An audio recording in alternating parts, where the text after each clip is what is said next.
Également à la une ce jeudi, la menace de grève de SOS Médecins pour ce week-end partout en France, après une annonce de l'Agence régionale de santé du Nord-Pas-de-Calais de les exclure de la permanence des soins de nuit, ce qui selon le réseau médical empêcherait tous les patients nordistes d'avoir accès à leur centre d'appel entre minuit et 8 h du matin. Tous les appels de nuit seraient donc dès lors centralisés par le 15, les urgences médicales.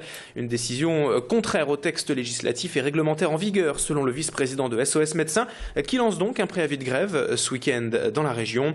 L'ARS de son côté tente du coup de calmer le jeu depuis hier en expliquant qu'il n'a jamais été question d'exclure SOS Médecins et qu'il s'agit là d'un simple problème d'incompréhension.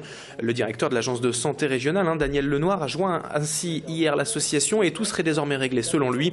Mais les médecins de leur côté attendent tout de même une confirmation officielle du ministère de la Santé quant à leurs deux exigences, garder leur numéro d'appel et qu'il n'y ait pas de nom de praticien inscrit sur les feuilles de soins mais juste l'entité SOS Médecins.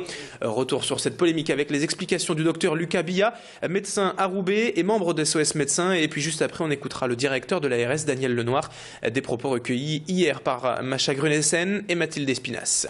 Pourquoi il n'y a que dans le Nord-Pas-de-Calais où le problème se posait, alors qu'au niveau de tous les autres ARS, le problème ne s'est pas posé.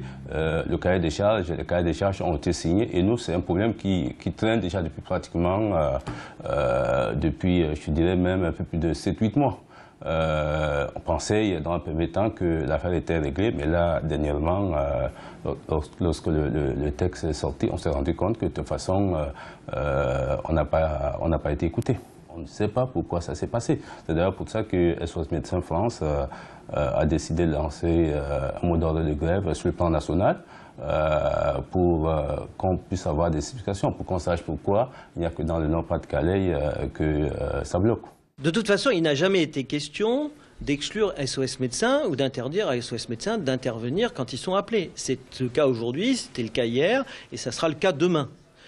Là, la question, c'est que SOS Médecins intervient comme grand effecteur sur ces situations particulières et je pense qu'ils ont dû comprendre qu'on ne pourrait pas appeler directement leur plateforme, ce n'est pas le cas, et donc on pourra aussi appeler leur plateforme quand on est à Lille, quand on est à Roubaix-Tourcoing ou quand on est à Dunkerque.